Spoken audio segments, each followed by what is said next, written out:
Tonight on CTV News, a stinky situation is set to continue for a Canterbury community. Icy conditions cause a crash with deadly consequences, and another international airline gets behind Christchurch City. Broadcasting across Canterbury, from the CTV studio, this is First at 5. Good evening. They'll have to wait 3 more years before the stink disappears.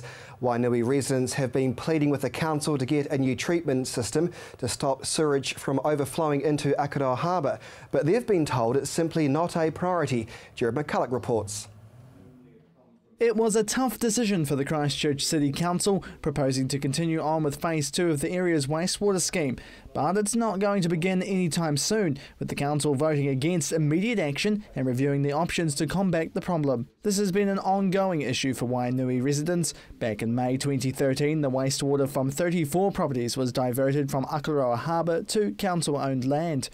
However, since the Canterbury earthquakes, plans had stalled, with the council books being in the red, delaying the vital part of Stage 2 to go forth. Being missed from the original draft long-term plan process, concerned people in the area shared their thoughts with the council. The septic tanks do leak, and when in large storm events they overflow and they go into the harbour.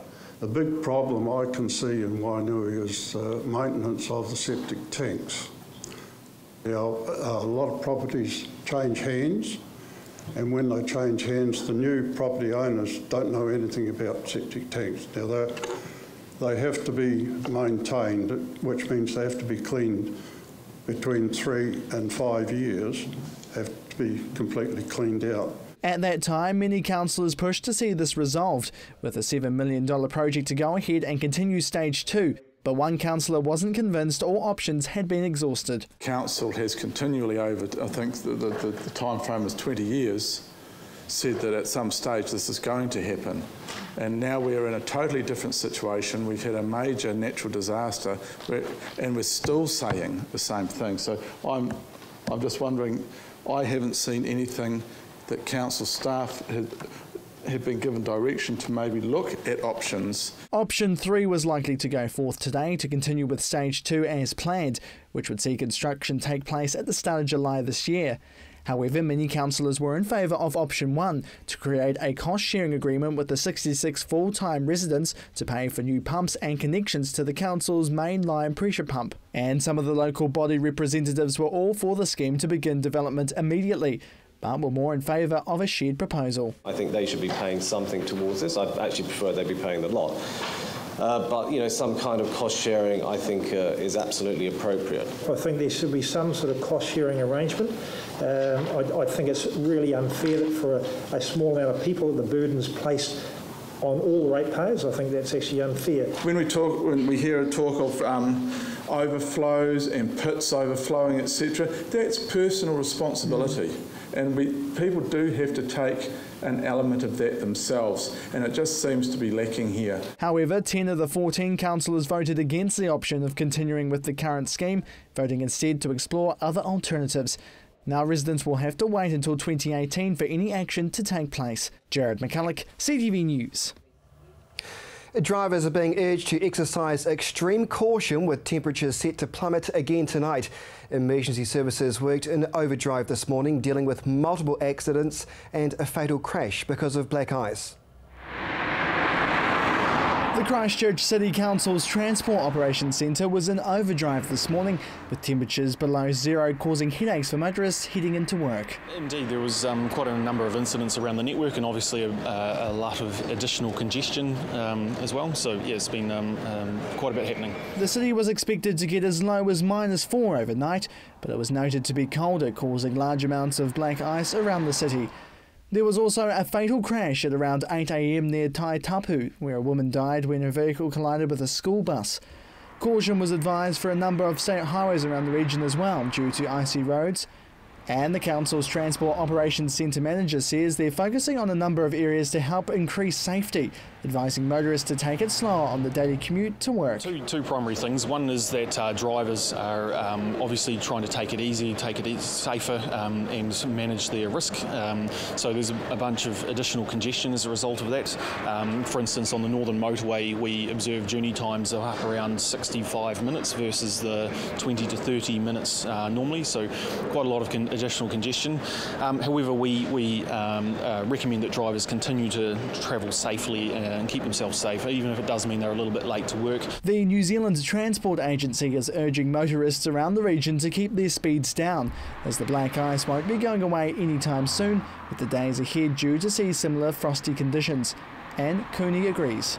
We saw a number of incidents, crashes, generally minor fender benders this morning, but quite a number of them, and a lot of people just sliding around in general because of the additional ice. So we really want people to keep themselves safe, and unfortunately it might mean you're a little late to work or wherever you're heading, but that's definitely a preferable situation. A few minor crashes were reported by the Transport Centre due to icy cold conditions, most of them on the northern and southern motorway. But he says there are other areas commuters need to look out for. So northern motorway, the bridges this morning, there was some issues with the old Waimak Bridge and actually the new Waimak Bridge, so that general vicinity. The bridges on the southern motorway, there's a number of bridges on the council roading network as well. So the real hot spots are actually around the bridges. Curlitz Road was, shall I say, interesting to watch. Number of people travelling up the Curlitz Road bridge and sliding around. Saw some very near misses of vans and concrete mixes, etc. So just the bridges really are an area to watch out for. Forecasters believe there will be a similar picture of cold temperatures on the horizon, and Cooney has some key messages. When you're travelling, avoid sudden changes in direction, braking, tap the brakes if you're starting to slide, just try and gently tap the brakes, essentially simulating what ABS does, but also watch out for high risk areas such as shady spots, bridges. Bridges are notorious for icing up just because the airflow above and below the bridges causes ice to rapidly form. So just again, take care please. Yes. Christchurch City is expected to reach -4 overnight, with Hamner Springs sitting on -5 and Oxford even colder on -6. So it'll be a cold night ahead. Jared McCulloch, CTV News. And Jared returns later in the bulletin to update you on the Canterbury weather forecast. A man accused of using social media to plan a burglary appeared in court today, but in an interesting twist, he's blaming his accomplice for carrying out the crime. Nearly $75,000 worth of household goods was stolen from a Rolleston house after a Facebook post said the owner was not at home. 25-year-old Willem Martin Keris pleaded guilty to a range of charges at the Christchurch District Court today. The charges include 4 burglaries, unlawfully taking a car, driving in breach of an alcohol interlock licence, unlawful possession of a pistol and ammunition, escaping from custody, possession of tools for burglary, possession of a pipe for smoking methamphetamine, and breach of bail. However, he said he did not carry out the burglary of the Rolleston property, saying that he set it up for another unnamed person who carried it out in late January. The court heard Keris had previously worked for the householder but had left on bad terms in August 2013. He said he arranged for the Rolleston burglary after seeing on Facebook that the householder was out of town. The court heard he had arranged for another offender to break into the house, which was trashed and items worth nearly $75,000 were stolen. Keris admitted then selling on the goods to pawn shops, with police having since recovered less than half. The offending was one in a long list Keris was responsible from December last year to April this year. Other offending also included bolting from a police escort and escaping after jumping from a second story. In March, he burgled a house in Rolleston, stealing 17 firearms. When he was caught in April, he was found with more stolen goods. Keris has been remanded in custody for sentencing in August. Still to come here on CTV News, Dion Swiggs from rebuildchristchurch.co.nz gives us an update on city progress.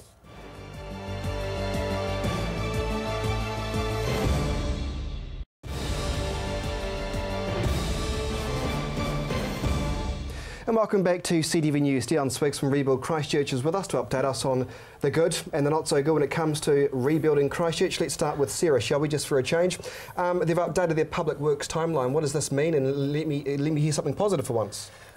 Well, something positive. The Justice and Emergency Precinct is actually on schedule. Actually, it's by their new schedule, it's 3 months ahead of schedule, which is really good. So Sarah released today it's a Gantt chart telling us the public works. So all of the public works that's going on in the rebuild and the recovery, what's actually where it is, where is that. So just looking at this, the bus interchange, that's opened. The Avon River Precinct, that's costing $50 million more than it was a year ago. What? $50 million more in the budget than it was a year ago, and it's 1 year delay. So there's a fair bit of information. Hang on, no, back up the bus, no pun intended. You're telling me the Avon River Precinct blowout is $50 million? It looks to me as if it is, yes, that's what, by just looking at these pieces of paper here. So this is from the recent information that came out today. There's a 6-month delay on the East Frame and also the road end projects, the Accessible City. The memorial, as we know, another year delay on that. The tender for the square was meant to be taking place now, but we haven't heard any information around that yet. So, I mean, this is what's going on with Sarah. So there's a lot of delays here. The 1.5 year delay for the convention centre, and it looks to me the budget in that has gone up another $150 million as well. And so we're not sure about the South Frame at the moment, and a 3.5 year delay on the Metro Sports Facility. I mean, what are they telling you in terms of the delays? Do we know why these delays are happening? I mean, I spoke to Nikki Wagner yesterday. She blustered her way through the interview on ZB and said everything's very complicated, and that's the only bit I got. A disappointing response from Nikki, as far as the listeners were saying. Yeah, we're not hearing anything as well. Like, there's no one that is actually telling us why these delays are actually happening in terms of these public works, especially around the Crown. If we turn over the page, we've got a little bit more information around the council. There's a few delays there with the library, but they're only like 6 months to 3 month delays from a year ago. So I mean, in terms of what Sarah is doing, we don't know why these delays are happening. But you know, as I said, there is some good stuff happening. The Justice and Emergency Precinct is actually on schedule. The bus interchange was on schedule, and there's also a couple of other things. And the other thing actually was very interesting. If you look at the public work stuff, the Ferrymead Bridge actually came in 6 months ahead of schedule. So, so there's some good stuff happening. It took a long time, but it's actually happening. Some other good news, I suppose, progress with the Town Hall, whether you want it or not. Hawkins gets that major contract deal. Yeah, so Hawkins got the contract for that today. The council announced that, so they're going to start work mid-July. Hopefully the Town Hall will be reopened in 2018. Quite a long time, but they're going to be building up to 100% of the new building code, which is actually really good, so it's going to be very safe. A lot of people can have a lot of confidence in actually seeing something historic in the city. And Skirt, they say most of the CBD work is near complete. And some other positive news. Yeah, 94%. So 94% of the roads. I mean, the road. Actually, this is what we've got to talk about. The roads that you see physically aren't going to be repaired to 100% of what they were, but the underground infrastructure is. So this is where the Mayor is saying, look, let's put a 1.5% increase, or like a tax on the roads or something like that, so that our roading system is actually up to scratch, flat, smooth roads. 94% is the underground infrastructure. So when Skirt talk about their progress, most of that's the underground infrastructure. In terms of the whole city, we're about 70% done. They're doing a heck of a lot of work out in Aranui at the moment, and that's one massive project. They're just about to start some work on Woodham Road, which is another 1.5 years of work. But these are big projects that are now starting to happen, and they're going to have to, they do take a long time to get done. But when we talk about roads, we've got to remember that when Skirt talk about the work that they're doing, it's not necessarily roads will be fixed to what we had before. Sure. Give us an update on the class action against several insurance companies. Where are we at with that? So Grant Shander, they had a meeting a couple of weeks ago. I'm not sure they've got exactly the amount of numbers. Southern Response have come out yesterday actually and said if you're interested or are questioning around the class action, they're actually offering 2 hours of free legal advice with a lawyer of your choosing, really. So if you're a Southern Response customer, you've been approached by Grant Shander and this class action stuff, if you need some independent lawyer to look at some questions or something like that, you're not sure about it, Southern Response, ring up their claims specialist. They're offering 2 hours free. I'm not sure the exact details, but contact their claims A good managers. turnout as we look to the monitor there from the people who did attend that. Yes. The In the Know Hub, now that's being kept open until the 27th of August. That's something positive, right? In the Know Hub at Eastgate Mall, if you aren't aware of it, the In the Know Hub is where you can go and actually talk to anybody such as like EQC, the council, Sarah, MB, all of those organisations in one place really. And if you've got any questions around, say, your claim or your settlement or IFV, which is, you know, your flooding stuff, you can go down there and actually have a talk to them, get the information you need, and it's been quite well received by the community. So it's open for another month, and conversations that are going on saying this, something along those lines will be up for a lot more time. For more information, we can get hold of you by going to the Rebuild Christchurch website. Dion Swiggs, thanks for your time tonight. Thank you. A boost to the number of Christchurch direct flights from Singapore is expected to bring in $15 million a year in spending. Singapore Airlines has announced it will increase its daily service between 9 and 10 flights a week starting from December. Here's Chelsea Daniels. Singapore Airlines announced today it's increasing its daily service by up to 10 flights a week by the end of the year. This means more than 7,000 extra seats into Christchurch over the year's summer period, across 27 extra flights. Singapore Airlines flies daily between Christchurch and Singapore, and they've increased their capacity into the South Island by about 30% since 2010. Next year they celebrate their 30 years of flying between Singapore and Christchurch, so they're a long-time partner of the South Island and of Christchurch. Malcolm says the plan will bring additional visitor spending in Christchurch, boosting our economy. The daily service adds about $150 million of GDP a year to the South Island, and we expect the 27 extra services will lift that figure by between $15 and $20 million. And he believes it's excellent news for exporters. This is another 27 777s, which have large amounts of belly hold to carry freight up into Asia. And Singapore, of course, is a brilliant hub for reaching many parts of Asia and beyond into Europe. And so for live seafood exporters, goods exporters, parts exporters and importers, this will be a significant boost over the summertime for them. The plan follows a similar trend made by China Airlines last summer, which offered an extra 24,000 seats between Christchurch, Sydney and Taipei. A 3-month season last summer as a trial, and what they've stated publicly is that for the 3 months of that trial, their service from Taiwan to Sydney to Christchurch was the most profitable service on their global network. That's encouraged them to increase that season this summer, so they're flying 6 months this summer over Sydney and Christchurch. Christchurch is recognised as the gateway to the South Island, but Malcolm encourages Cantabrians to support these airlines for their winter holidays to give airlines more incentive to stick around all year. I think the real critical thing here is for the people of Canterbury and the wider South Island to understand that there is significant international air services out of Christchurch, that Singapore is a very good hub if you're going on to Europe or if you're going parts of Asia, and the more we use these services during this time of the year, the better chance we have of growing them year-round. Singapore Airlines are increasing these flights from December to February next year.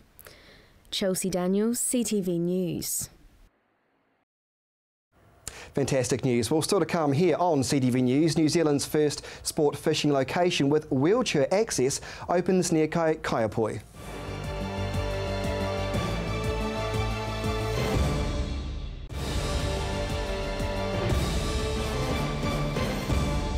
And welcome back to CTV News. It was delayed by the earthquakes, but now New Zealand's first wheelchair access for sport fishing is all set to go, and it's at a prime Canterbury location. Here's Chelsea Daniels. It began with just two mates talking about fishing. Now, 6 years later, the first wheelchair-accessible platform for sport fishing is open at Kaiapoi. I camp at Nelson over Christmas, and I was talking with Bruce Moat there one day, and he said, I buy a fishing licence and I should only have to pay half price because I can only half use it because I can't get anywhere to fish. And I suggested, well, what if you had a nice platform to fish from? So that initiated the idea. The platform is a safe and accessible site which can accommodate up to 3 fishermen in wheelchairs at a time. It's New Zealand's first wheelchair sport fishing platform, and Ron hopes that it's not the last. I've got other ideas of making other areas available to wheelchair fishermen, but they're subject to fishing regulations, so we'll have to get some changes made. However, the Canterbury earthquakes halted the construction of the platform. We're ready to put it in, and the 2011 and 12 earthquakes come, and it just totally annihilated the whole bank area here, and it had to be rebuilt. Ron's mate of 40 years, Bruce, remembers a time before the platform where it was much more dangerous to go out and catch a fish. Oh, it used to be, yeah. You know, you'd crawl along on your bum through bits of muck and gunk and broken glass and all that kind of stuff just to get down here. But, you know, if you wanted to catch a fish, that's what you aim for. But, yeah, it could be quite deadly, and then if the tide and that come in the wrong times, you have to get out and get up the bank pretty quick. And it seems the guys have snagged a good spot on Macintosh's hole. And we've got a part of the river that everyone always wants to fish in, is Macintosh's. It's one of these spots. When Ron come up to me and told me he was getting a spot here at Macintosh's, I just couldn't believe it for a start off, you know. But it's not all about catching big fish. I've always said that, and I've said to a lot of people, fishing and going down to rivers or even down to the beach is far better than taking antidepressant pills. It's something that's always... The river and the beach and that, every time you come down, there's always something different going on. And Brett, a peer support worker at New Zealand Spinal Trust, agrees. Yeah, it'd be really good to get people from a Burwood spinal unit that have recently had injuries out fishing. It's a nice relaxing spot. It'd just be a really nice sort of therapeutic thing for them to do, I think. Yeah, especially after a traumatic injury. The first fish is yet to be caught off the Macintosh Hole platform, which opened to the public on Sunday. Chelsea Daniels, CTV News. Good stuff. Now, Mercy's in the studio with a look at the regional weather forecast.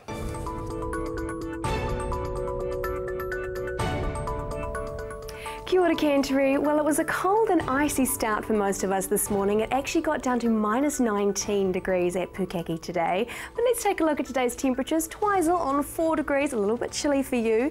As we move up to mid-Canterbury, Christchurch on 9 degrees, Leeson and Akaroa 8 degrees for both of you, Methven on 7 over there, and Ashburton on 6 degrees. Now as we head further up north, Kaikoura 10 degrees for you, Rangiora slightly warmer on 9 degrees, Oxford, Cheviot and Culverden all on 7 degrees for you. Now as we move over to the Alpines, Arthur's Pass you're on 7 degrees and Mount Cook 12. Looking to tomorrow's temperatures now for the major centres, Timaru, northeasterly winds tomorrow 10 degrees and a few cloudy patches amongst sunshine. Ashburton now, northeasterly winds for you as well, quite a similar picture to Timaru. Quite a bit warmer though on 12 degrees and 4 degrees for your low, a little bit warmer than yesterday. Christchurch 12 degrees as well, watch out for that -4 though, icy roads again.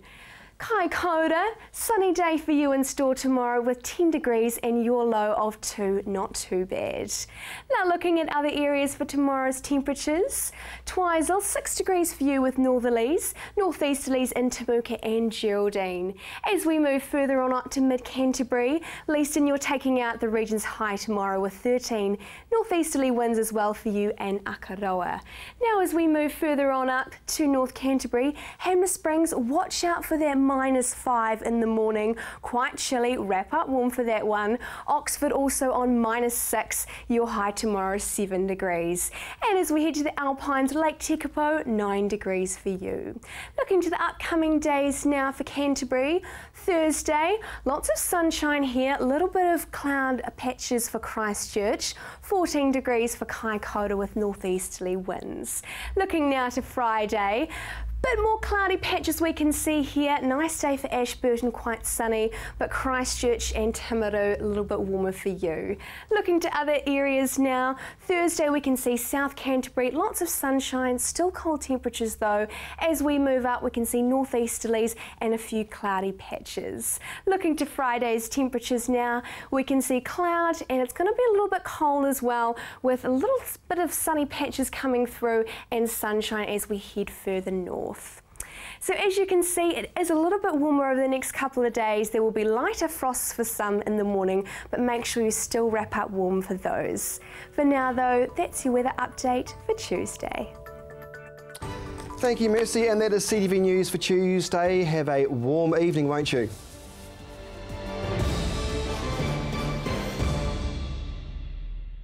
Supporting local content so you can see more of New Zealand on air.